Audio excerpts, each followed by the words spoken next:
Hello class, welcome to the Burdenko method. I guess this is an odd way to do things, and after 20 years of getting to know you personally and getting to do the class with every student, this will be a little odd, but we'll do the best we can. And I'll make sure you get my number, so if there's anything you need other than just through email, we'll be able to do things. Alright, so it really is a pleasure to teach this course, the Burdenko method. Dr. Burdenko developed this method back in the Soviet Union, and it was designed for Olympians, cosmonauts, and politicians. And so he's had a lot of success. He's worked with world record holders and gold medal winners and all of that. So, you know, and all of us, we have the ability to do whatever we would like to do. You learn many different methods, hopefully, as you're going through school. I've learned many different methods. I've been to 3 Olympics, and I was a professional in 2 sports, and I choose this method. Okay. There's actually one gentleman who took this class years ago, Ryan Kempson. I don't know if you know that name. Ryan used the whole class to create a fitness business for himself, and now he is a world-class Spartan racer. So it's quite cool. So hopefully we're going to give you so much material in this class that whether you follow the method or not, the way it's designed, you'll have so many activities, different modalities that you can use, whether you're a teacher, whether you're a coach, or whether you're a personal trainer. Okay? So I've sent you the I guess the syllabus, and it tells you what we're going to be going through. And I guess now there's no attendance. You'll be watching videos. I'll be putting out a video on each day that you're supposed to have the class. So Monday, Wednesday, Fridays. And what happens is after every 3, you are going to give me a page back on what you thought of that class. So I also included for you in the email, what's called the, let's see, what are we calling it? The daily report. So on the daily report, I give you the important points of the day. You write them on the paper, and then after watching the video and trying some of the exercise, hopefully, that you can say what you thought it would, how that class would apply to you as an athlete, or just whether you're a college athlete or an amateur athlete, and also how it applies to your profession, okay, and how you would use it as a teacher, coach, trainer, that type of thing. All right. So, really, this is part A of class number 1.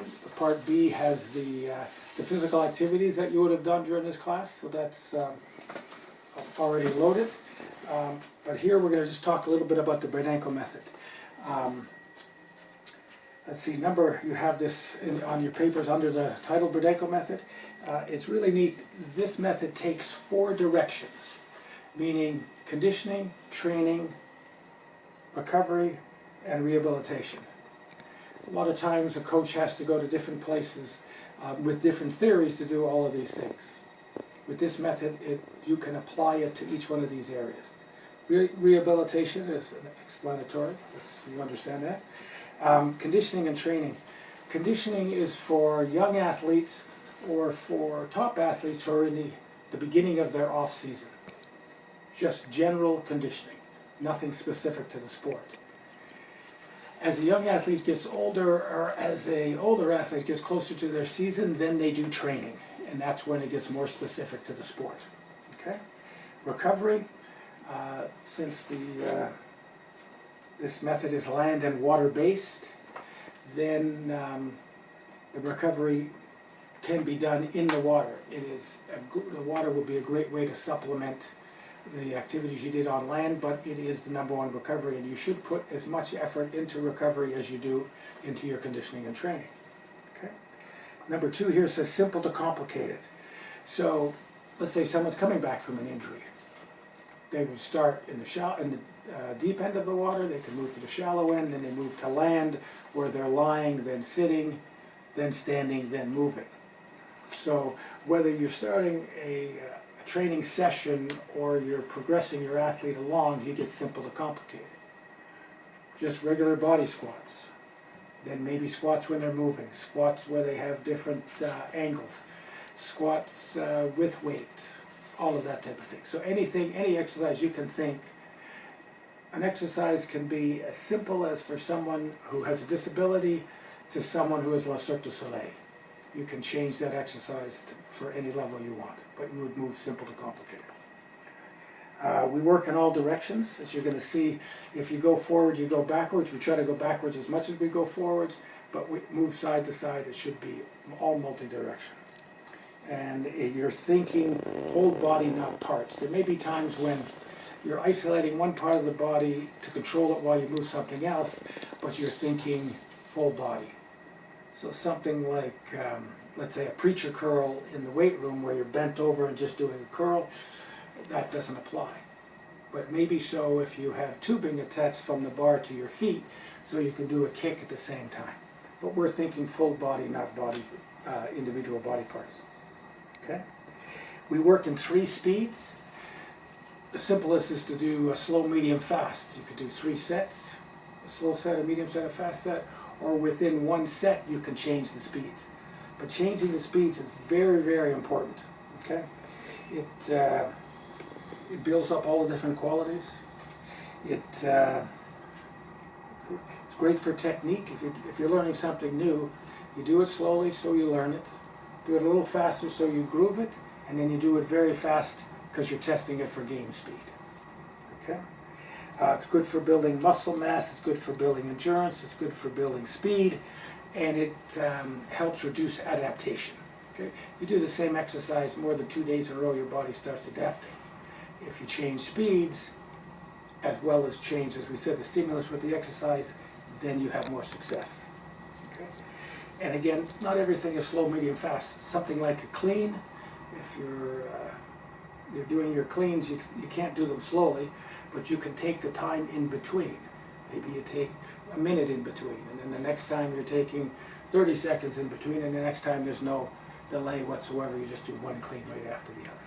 Okay? Good for proprioception, that's the language between your body and your brain. Okay. Qualities of fitness. As you'll see here, balance, coordination, flexibility, endurance, speed, and strength. We also know the fastest and the strongest win, but without those other qualities as the foundation for your training, there's no chance to be strong and fast. You won't even come close to your potential. Okay? When you'll see this in another class, but when we train, we take a shot at each quality for an extended period of time. We have a week of balance training, we have a week of coordination, a week of flexibility, and so on. And during that week will be balance week, will be balanced with another quality. So you have a balanced strength day, a balanced coordination day, and so on like that. So you pick the exercises to match the qualities, to match the time of year, to match the sport, and to match the talent of the athlete. And we will explain that more as we go. This class here you'll see later on pays attention to posture, breathing, and form. And the rest of this class will be on pelvis stability. Okay, we'll show that later. We build up to 10 reps, slow, medium, fast, so 30 reps. So if you're doing something so simple as a push-up, we'd like the athletes to build up to 30 reps, and they change the speeds. It can be fast, slow, medium, or any combination of, but if you go slow, medium, fast, and someone can do 30 easily, just make the slow a little slower. So that will make it more difficult. But we're trying to build up to that 30 reps. Tests and evaluations in the water and the land, and you will see more about that as we go, but it just shows whether athletes can progress at different levels. And it really is important to do land and water. We find it very difficult to make top athletes without using the water. We understand the difficulty of getting to a pool and that type of thing, and hopefully after doing this class you will get to appreciate the water and maybe enjoy, for sure. And it says here, if we're doing regular conditioning and training, you start on the land and you finish in the water. But if you're coming back with an injured athlete, they may start in the water first and then finish with a little bit on land. So then if you read the back page, it talks about the qualities of the water and how they benefit you. And one of the biggest things you'll see is the hydrostatic pressure. That's the pressure of the water around the muscles. So great for recovery, great for circulation. and a couple other things.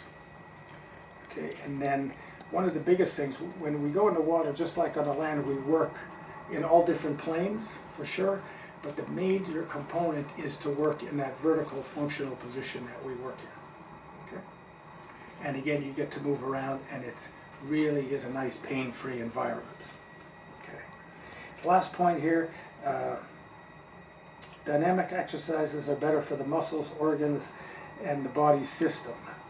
As Igor says, life is dynamic, so we should be dynamic. Okay? So hopefully you get to enjoy and to incorporate a lot of this stuff into your profession. So, today's important points. Balance is the #1 quality. The Burdenko method is land and water based, and the Burdenko method is all-encompassing. Okay? So you put those important points down. You watch the second part of today's class on pelvis stability, and you will write a paragraph or so on how it applies to you as an athlete and you as a professional. Okay? And after 3, you will be emailing me those 3 daily reports. All right? Thank you very much.